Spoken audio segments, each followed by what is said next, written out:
In this passage, a man of God from Judah came to Bethel to make an offering. He cried out against the altar, claiming that a son named Josiah would be born to the house of David and sacrifice priests of the high places who make offerings there. The man of God gave a sign that the altar would be split apart, and its ashes would be poured out. King Jeroboam tried to seize the man of God, but his hand shriveled up.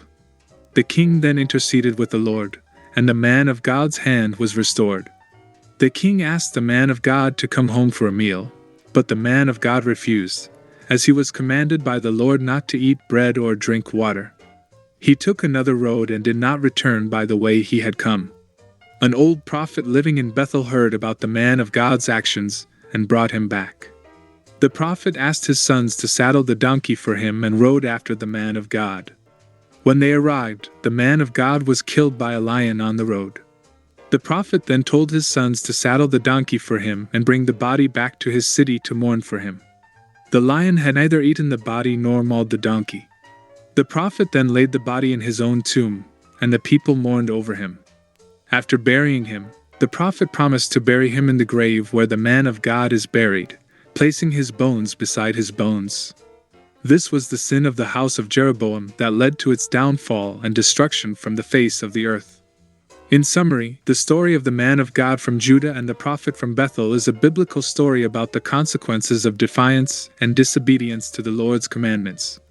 The story highlights the importance of following the Lord's guidance and avoiding sinful practices, ultimately leading to the downfall of the house of Jeroboam. Amnon, son of David, fell in love with Tamar, the sister of Absalom, son of David. Amnon became obsessed with Tamar and made himself ill, making it difficult for him to do anything to her. Jonadab, Amnon's advisor, asked him why he looked so haggard and suggested that he pretend to be ill to get food from Tamar.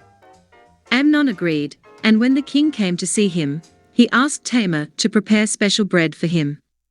Tamar prepared the bread and brought it to Amnon, but he refused to eat it. Amnon then raped Tamar, and she refused to leave him. Amnon called his personal servant to take Tamar away, and Tamar was killed by her brother Absalom. King David was furious and never spoke to Amnon about his actions. Absalom killed Amnon 2 years later, when he invited all the king's sons to join him at Baal-Hazor near the border of Ephraim. Absalom ordered his men to kill Amnon when he was in high spirits from drinking wine. The king refused, but Absalom sent his brother Amnon with him. As the king and his attendants went to the king's house, they were informed that Amnon had killed all the king's sons. However, Jonadab, David's brother, told the king that only Amnon was dead, as this had been his intention since the day Amnon raped his sister Tamar. As the king's sons arrived, they wept bitterly. Absalom fled to Talmai son of Ammihud, the king of Geshur, and mourned for many days. After Absalom stayed there 3 years, King David longed to go to Absalom, as he was consoled concerning Amnon's death.